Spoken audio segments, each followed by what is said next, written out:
Hey, welcome to The Hash. It's Monday, May 10th, and we're here to talk to you about the latest in crypto news and culture. I'm Zack Seward. We got Naomi Brockwell, we got Ben Powers, Jen Sanasie, and Will Foxley. A lot of stuff to get to today, so let's do it. Ben, lead us off. What do you got? Yeah, so big news over the weekend. Colonial Pipeline, which is a 5,500-mile pipeline that stretches kind of up the East Coast, was hit with a ransomware attack. So hackers are going to stay hacking. And right now, reports are still ongoing, but it looks like the hackers sort of infiltrated the company's IT systems. And as a precautionary measure, the company shut down the pipeline, which is good in the sense that they didn't have access to digital tools that could harm the pipeline potentially. But still, it's a big red flag and sort of the largest attack on U.S. infrastructure to date. Now, authorities are saying that they don't believe that this was a nation state. They believe it was a criminal group. But Naomi, I want to toss this one right down to you to get reactions. For sure. I mean, this is huge, and it's so atrocious to see this stuff happening, but it's also to be expected, right? There's this great tweet by Pranay Pathol, who's a machine learning engineer, and he says, tech enthusiasts, my entire house is smart, and the only piece of technology, my entire house is smart, and the tech workers say, the only piece of technology in my house is a printer, and I keep a gun next to it so I can shoot it if it makes a sound I don't recognize. And it just goes to show you, people who are actually working in the industry understand how insecure these things are. And we all dream about our smart devices and our smart houses. And, let's have everything in our house connected to the internet. And cases like this highlight how dangerous that is, because people are not taking security, seriously enough. And we really need to. You've got a similar case that happened in San Diego. Their main healthcare system got shut down last week, Scripps, and it's ongoing there. People are missing appointments that they have,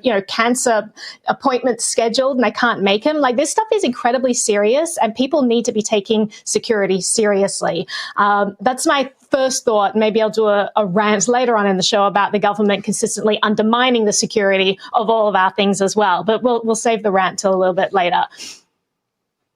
Well, before Naomi, we get there, Jen, I saw your hand go up. I probably am going to cue you up for another rant, because I think that despite these attacks happening, we talk about a hospital, we're talking about a pipeline, I think people still think it's not going to happen to them. I think they think my house is not this massive organization. Why would a hacker want to tap in to my home? There's absolutely no reason for a hacker to do that. So I think while stories like this raise awareness, I don't think that they put enough fear into people for them to really start considering what this means on an individual level.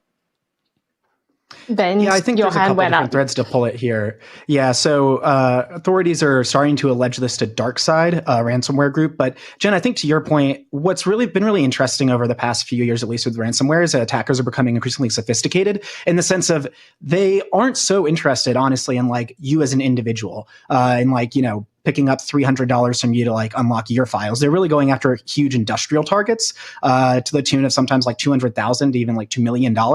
And so they're kind of just in this for the money. And so we're seeing less of this on a personal level and more of this on an industry-wide, large company level. So I think that's just an important thing to kind of demarcate. Something I also got a kick out of, I saw a tweet from a cybersecurity researcher who's been kind of following this and was looking at a statement from the group's sort of press center. And they were saying, we are apolitical. We do not participate in geopolitics, do not need to tie us with a defined government, and look for other motives. Our goal is to make money and not create problems for society, which, sadly, in my own head, my immediate thought process was about Coinbase and Basecamp and their apolitical nature as well. But there is nothing obviously connecting those two things outside of that. But this is also an allusion to the fact that there was a lot of kind of fervor initially that this could be connected to Russia and the SolarWinds hacks that we've also seen and is sort of in the government supply chain, but it does not seem to be of that nature. But Will, I want to toss this down to you for any reactions you might have.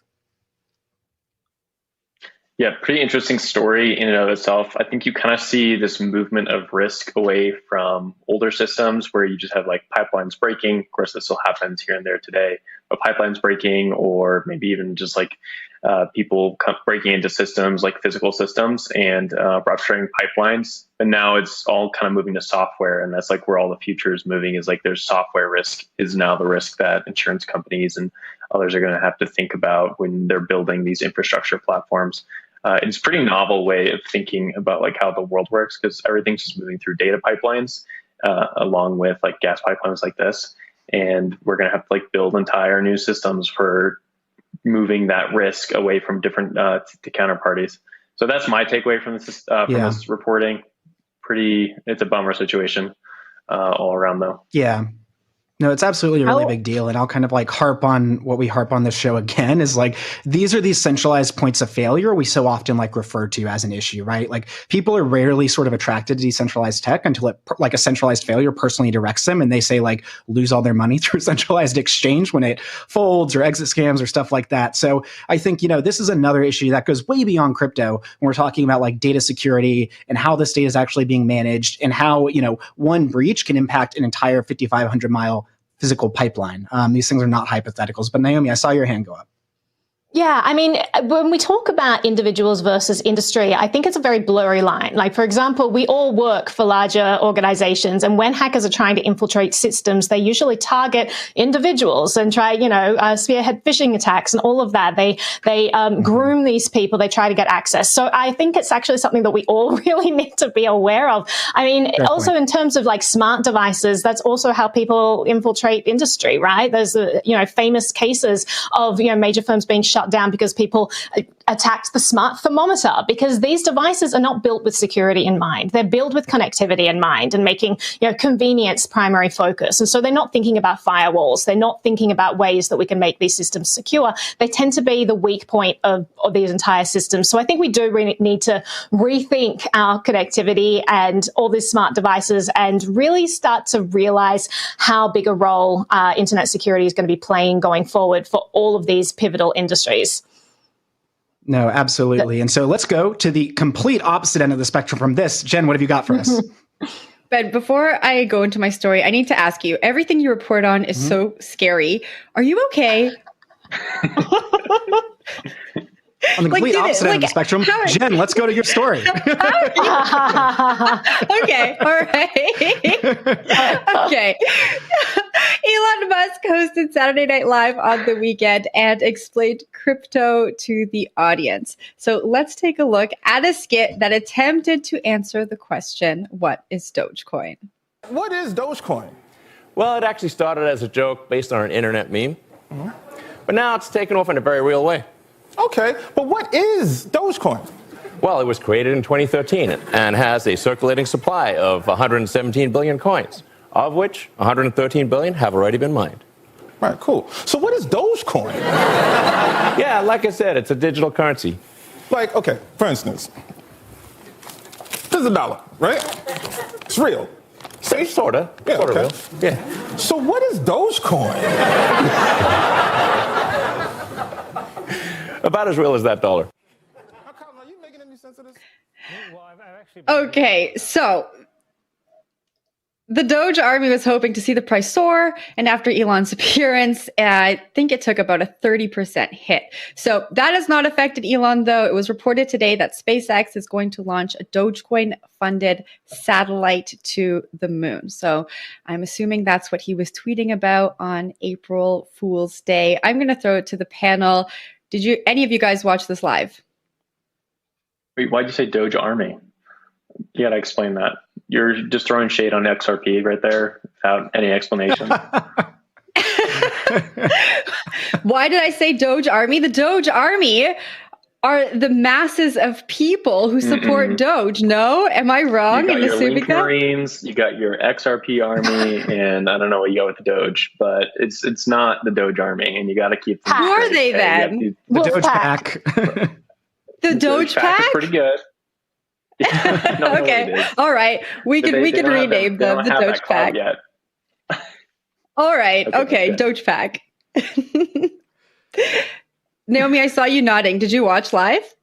Yeah, well, I tried to stay up, and I think I went to like 11:30. But then I watched it as soon as I got up in the morning. But I loved it. I thought he was so adorably awkward through the whole thing, too. his monologue. I found myself rooting for him. And when he got to the end of it, I was like, he succeeded. I found myself like weirdly proud of him that he got through it, because I just did not expect him to succeed. I love that little bit like about the Dogecoin kind of pointing out that no one really understands this stuff, but I especially liked how he's just trying to squeeze in there some shade at the US dollar, and how he's just printed out of thin air as well. I'm not sure any of the audience probably even picked up on that, but I did like that he made an attempt.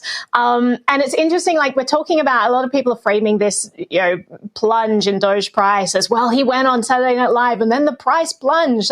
Everyone was pricing this in, like, buy the rumor, sell the news. So the big hype we've seen in Dogecoin, all the price going up, of course, I would say the majority of traders were expecting that this was going to drop when you talk to them about how these things work. So I don't think it was that surprising to a lot of people that it went down. But yeah, Zach, what are your thoughts on all this? Well, yeah, he went into it full bore, so I think that's pretty cool. Yeah, I don't know. I was asleep. I didn't watch this thing. I know that we had a crack team getting it out as it happened, which is great. I'm over Doge. I'm onto the Shiba Inu coin. I'm onto the Doge knockoff Shiba Inu. So we can talk about that next time. But it was interesting to see the price response. But yeah, I think you're right. Buy the rumor, sell the news is what seems to have happened here. But who knows? It's Doge. There's no meaning. There's no nothing. But yeah, that's all I got. I'll throw it back to you, Jen.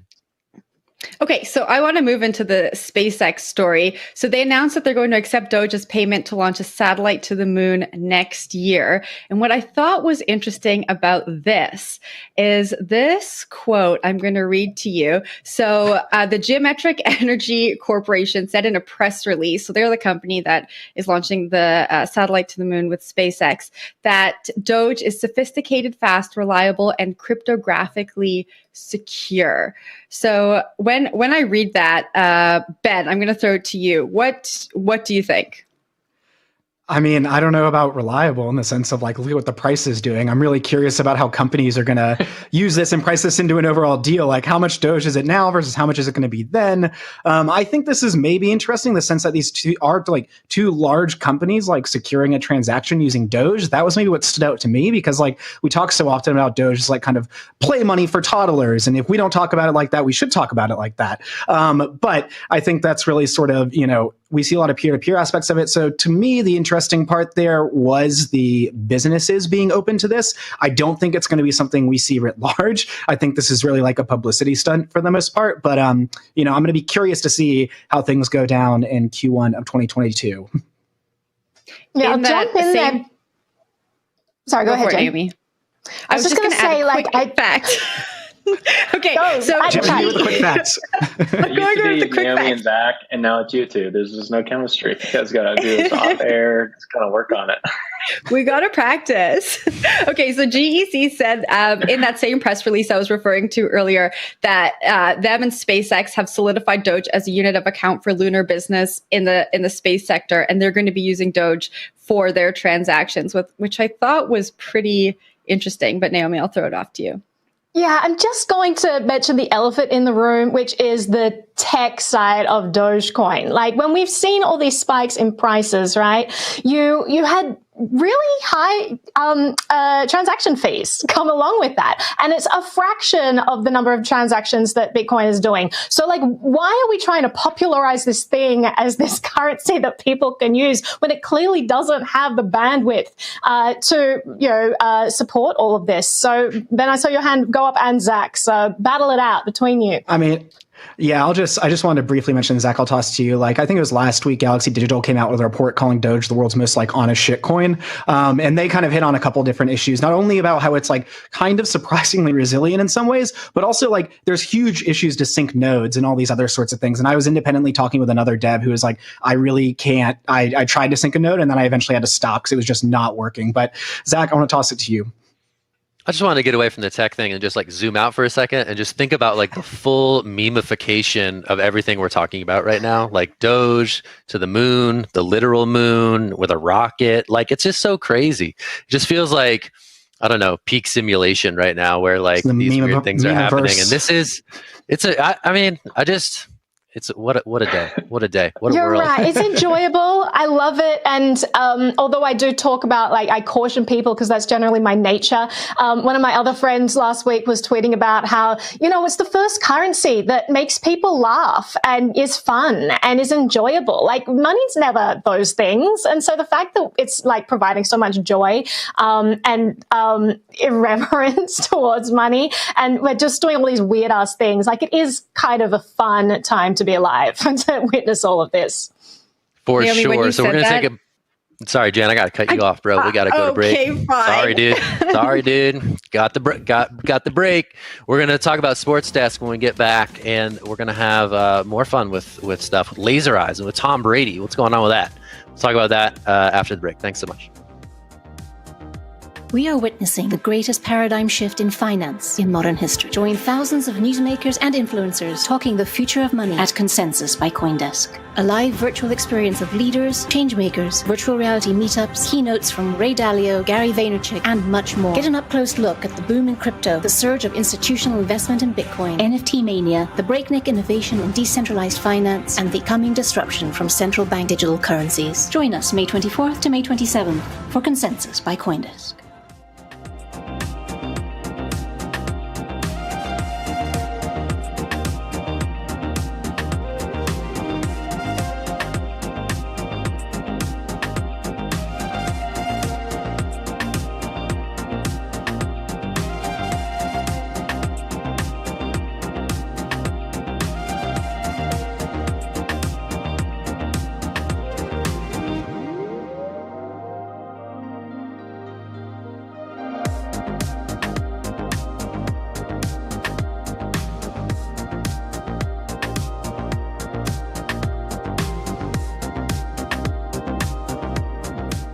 Welcome back to The Hash, everyone, where we bring you the latest and greatest in crypto and culture. And I'm going to start off this block by talking about the front page of the New York Times today. So regulation around crypto, front and center there, which is very interesting to see as like what New York Times thinks is the biggest news of the day. They wrote a big article talking about federal regulations.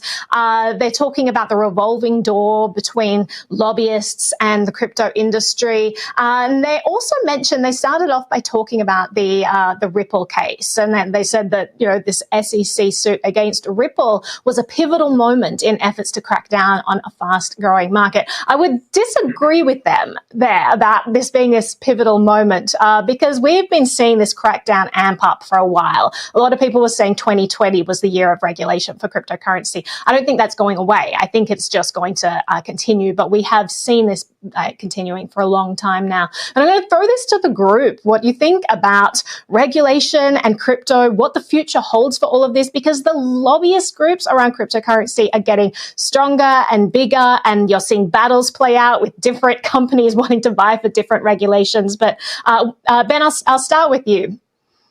Yeah, I just want to say, if you're probably watching this show, you are well reading CoinDesk, but all these kind of things that they lump in as this big crypto battle or stuff we've been covering while they've been happening over the last 6 to 8 to 12 months. So just want to point this out. If you want that news first and you want to see exactly how all these data points are coming together, 6 months before this, read CoinDesk more. But I do say that this makes a lot of sense. I think that this isn't, a big regulatory battle that's happening now. It's been an incremental one that you're starting to see louder and louder voices come into, in my mind. As you see that revolving door on K Street in terms of people leaving the government, into lobbying groups, there are people that are going to be advocating more forcefully and going to have more eyes on them in government because of their past positions and stuff like that. So I think this just makes a lot of sense as the industry continues to mature. In some ways, I think it's funny that, we need lobbying, even though the whole idea of crypto is you're not getting governments involved in some ways, but we play in the real world and they're loud vocal advocates for crypto kind of working and talking about these policies, given the prominence they're having. And I think these firms are going to serve that purpose. I'll be really curious when they start competing with each other to have potentially regulatory things that might favor certain kinds of cryptos over others. That's what I think is going to be the coming battles, at least. But Zach, over to you. You were raising your hand. I was just fired up about your CoinDesk shout out. That was good stuff. It did feel like it was like, okay, Elon Musk is on Saturday Night Live. That's our news peg. What is the New York Times angle here? What is the most grown-up approach we can do here? And how are we going to get a headline with like a clause leading into it? So I was very excited to see that it was like, you know, what we've been covering for weeks, right? This acceleration of that revolving door between, you know, whether it's Brian Brooks or Chris Giancarlo or Jay Clayton, right? These folks who had a role in regulating this industry, who are going to participate in this industry going forward. So to me, it's great that the New York Times is, you know, deciding that this is important and is trying to advance this among the mainstream audience. It's certainly super important to see what cryptocurrency as an industry, how it approaches DC when it is now becoming, you know, a far greater concern for the average individual and a bigger and bigger sector of the economy, really. So to see this laundry list of some of the past coverage that we've done, you know, in incremental drips and drabs, was pretty cool to see it assembled there again on the front page of the New York Times print edition. So yeah, Naomi, what do you got? Yeah, I'll add to that. So the way they phrase it, they say, you know, these platforms, they run cryptocurrency platforms that allow customers to make nearly instant global payments through a system that operates largely outside government monetary networks. And I think that is key, because even if governments regulate this, the systems still operate largely outside of government monetary networks, right? And the more decentralized these industries become, the harder and harder it's going to get for governments to be able to regulate these things. And especially now that we're seeing more decentralized exchanges, I mean, traditionally, the government has always targeted the intermediaries. The government has always targeted the on and off ramps. When they went against gambling, they didn't go against individuals who were gambling online. They went to the intermediaries and said, stop processing these payments. Now, if you no longer have control of the payment hubs, what does that mean for regulation in general? Like, it's a really interesting question there. And it is, I mean, I'm very excited about this world. I'm very excited about a world where we do get freedom in our money. But it is going to be interesting to see this play out, because the government is going to come down harder and harder to try to rope this in. And I think we're just going to see this parallel economy emerge, where people are saying, well, I could abide by this system, or I could use this system where, you know, there's largely no control at all, which is going to be very interesting. Zach. She says with a Monero poster right behind her. Very interesting. I like the decoration today. Good stuff. Yeah, it is really interesting. I mean, they definitely allude to the fact that, you know, this is something that even central bankers are thinking about, right? So they allude to sort of this the many fronts of this coming battle, which I think will be super interesting. Will, take it away. Yeah, to Naomi's point about like parallel economies, I think for me, the way I interpret this is that the Bitcoin developers and people who have been developing these asset classes for years have been quite prescient in the way that they understand how the market was going to evolve. And a lot of the trade-offs they chose to make, making Bitcoin slow, making it really hard to use, or making it kind of cumbersome compared to other altcoins, were on purpose, because they envisioned a world where it became very difficult to interact with cryptocurrencies. And it's kind of like a hedge against that threat forming in some sort of way. I don't think we see that really happening in the United States. There's definitely regulators who are anti-crypto, but for the most part, I think that it's been kind of shocking to see how the US has developed its cryptocurrency stance. It's been extremely slow. There's been some really great regulators in the space, and probably the one on everyone's list I don't like is the IRS, who just doesn't change any policy ever. So it's not necessarily like malfeasance of any sort. So to Naomi's point about two economies taking shape, I don't necessarily see that myself happening, but it is interesting to see that you have these digital assets that are hedging against a world where government kind of takes over all sort of financial duties and is constantly tracking, and it's a protection against that future world happening. So interesting to see it on the front page of the New York Times, expecting more of that over the next 5 years for sure. Will, you don't see a parallel economy. Like, we already have a parallel economy. It's called the dark web, and dark markets are thriving more than ever. So, I mean, I honestly think that they're going to get larger and larger, and you're going to have more and more things that people are going to buy on dark markets. It's not going to be just like drugs or whatever. It's going to be whatever the government decides to crack down on, or it's going to be, I just want to get away from the crazy regulation. So we'll see. We'll have to see. Neither of us know, but time will tell, and then we can rediscuss and hash it out. But let's change track here. Zach, what's next? Let's go to Norway. Sounds nice. Let's head over to Norway. Let's talk about this story that's going on with Hive blockchain, and we'll go from there. So this one stood out to me, a little story that we ran this morning about Hive blockchain, publicly traded firm. They sold their Norwegian subsidiary to the municipality in which it is located, which is, first of all, really interesting. But I think the second big picture here is that they did so because an electricity subsidy went away. And it speaks to sort of the laser focus that mining operations have on electricity costs in deciding where to locate their businesses. I'm going to throw this right to Will because he's getting more and more into the mining space with his new role over at Compass. Will, talk to me about the economics behind this and why this is actually an interesting little story about how the mining industry operates. Well, this is a weird story to see, actually, because I wrote a paper in college on the town of Narvik for like completely unrelated reasons. But I was like, wow, comes back. I know where that is. But to the mining point itself, now you do see these mining operations trying to take advantage of tax regulations. Kentucky recently passed some legislation around mining as well, and people just flock to where it's cheap to process Bitcoin transactions or to mine at all. And you just see that over and over and over again. I think mining is probably the most tangible aspect of any cryptocurrency. It's very easy to understand. You only have a few math problems to solve to see if you're profitable or not, and energy consumption is one of those. So if the tax subsidy goes away, it's no longer profitable to be mining there, might as well move to a different location. Scandinavia itself, just kind of like in a broader picture, is kind of moving like in a pro-crypto stance across the board. So not even necessarily mining itself, but they've moved towards crypto generally just because they have cheap electricity, and it kind of fits in line with the way that they kind of do life.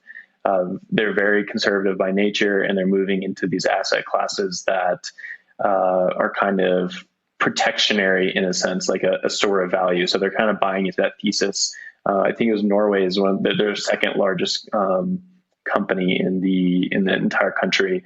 Recently bought into Bitcoin mining and bought into Bitcoin development itself. The name escapes me of the company right now, but interesting to see just Scandinavia keeps making headlines with Bitcoin, even if this story is somewhat on the negative side. I think generally the narrative is that block of the world is pro crypto. I want to go back to your college paper real quick, and it's a little bit unclear what Narvik intends to do with this facility. But what do you know? Can you shed any light on why Narvik is in the news? Okay, so this is the history dork corner, but that's why I got my degree in. So you guys are gonna have to live with it. So right. Narvik is like one of the highest. It's like the largest population center in the country that far north. And so in the paper is on World War II. So this is really dorky. I'm sorry, Jen. But the Germans tried to take that. Why do you think I don't like dorky things? Because last time you're like, oh, Will's like a history dork and he doesn't like talking. That wasn't sarcastic. I love it. Okay, well, that's good to know now. Anyways, a lot of in like past wars and over the years, people have tried to take Narvik because it's energy rich. I believe there's a coal mining facility there. And it's also like you're able to live there decently well because there's like a very deep port and whatnot. And so there's actually people living there that far north, and it's like very close to the Arctic Circle, which for mining makes sense because it's very cold, and mining Bitcoin is very expensive and hot, just like we know from Naomi warming her house with Bitcoin mining. Like it's a very energy intensive process. So that's why you see a lot of Bitcoin mining take places in places like northern Mongolia in China, or in Scandinavia, or in Pacific Northwest. But that's probably all the insights I have. It's been a few years since I read that paper. All right. Well, thanks for indulging me, Will. That was fun. I'm glad we went to the history corner on that one. I'm going to throw it to Ben. I mean, I want to talk about this bigger idea of sort of energy arbitrage, right? In the mining sector, it's especially important as it relates to which types of energy are used and at what cost. So what do you see when you see a story such as this coming out of Norway? Yeah, I was just a little bit, there were a few different angles. Like, Will, like you were saying, this area is typically considered more crypto friendly.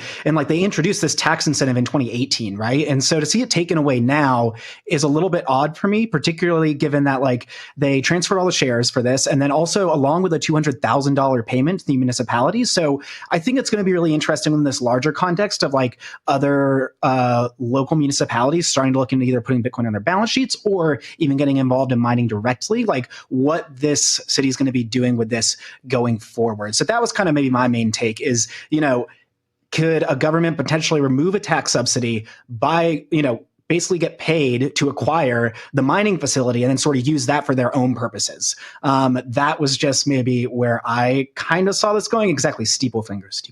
But let's leave it on that sort of governmental FUD, and Will, take us away. Yeah, so we're not going to talk about World War II in Norway anymore because that was a bit boring. I'm sorry.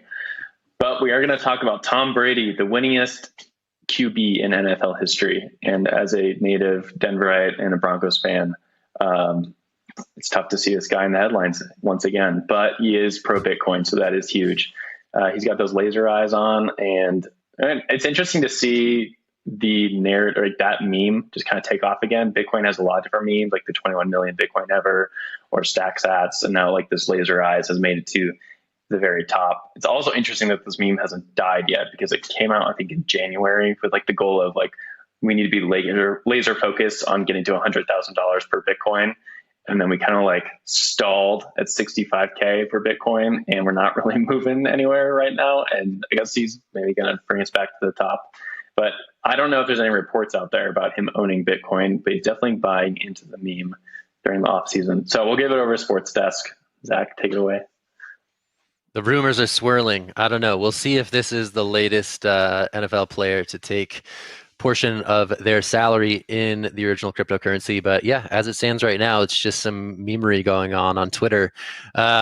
Interesting to see. Again, the nexus of crypto and sports is becoming really interesting. And for a player of this stature to go in on laser eyes, I don't know. It's quite striking. I'll throw this to Naomi. I don't know. Naomi, you hearing anything on the grapevine about like what this really means? Well, you know, I am so keyed into sports and sport things, and this particular sport that Tom Brady is involved with, which I also know a lot about. Which is a great one, and includes a lot of people with laser eyes, and there's like goals and lots of things. So I'll throw this straight over to Ben to really elaborate on the good groundwork that I just laid for you there. Yeah, absolutely. No, I think, it's a little bit weird. Like we talk about lagging indicators on this show, right? And like how this was a meme in January and now has sort of made its way into like the mainstream. I don't think this is going to like drive us to 100K. I think more it's just sort of kicks up a new cycle of speculation around what crypto bags does he have? Like, I think that's the whole purpose of doing this. And I believe maybe did Tom Brady get into NFTs during this whole time? Yeah, yes, he did get into NFTs. We roasted him. Remember that time? We roasted him for having his own platform. Dang, so like this makes sense. Like he's been watching this space, but I think from a pure like what bags is he holding? That's maybe the next question. So we'll find out. I don't know. I'm sure reports are coming soon. He's moving from shitcoins to Bitcoin. That's just a beautiful transformation to see over time. And it's growth. It is growth. I will mention about like the meme economy and how this meme hasn't died. Like I love that so much about the internet, right? And recently Elon Musk has been in the news a lot because like he's stealing memes and all that. And it's like, I have a lot of trouble understanding how you can steal a meme. The whole point of a meme is to take it and spread it and reiterate and, iterate upon it and change it slightly. Like it's an evolutionary process. That's how meme culture works. So it kind of baffles me when someone like makes a cool meme and then a famous person sends it out and they're like, oh, they stole it. It's like, I don't understand. But it is cool to see Tom Brady, who is a big name that even I have heard of, getting into this and just continuing the meme forward. A lot of people hate this meme. A lot of people are like, well, it's just dumb and Bitcoin maximalism and all that. I think these people should lighten up, and it's a fun thing, and it's nice to be laser focused on bringing more financial freedom to the world. But let's wrap it up there, Zach. LFG, let's do it. We're going to wrap the show here. Thank you so much. It's been a fun Monday on The Hash. We'll be back on Tuesday with The Hash. If you want to watch more CoinDesk TV, stick with us at 3 p.m. Eastern for all about Bitcoin. And hey, we'll see you soon. Thanks so much. Bye. Good game, y'all. Bye.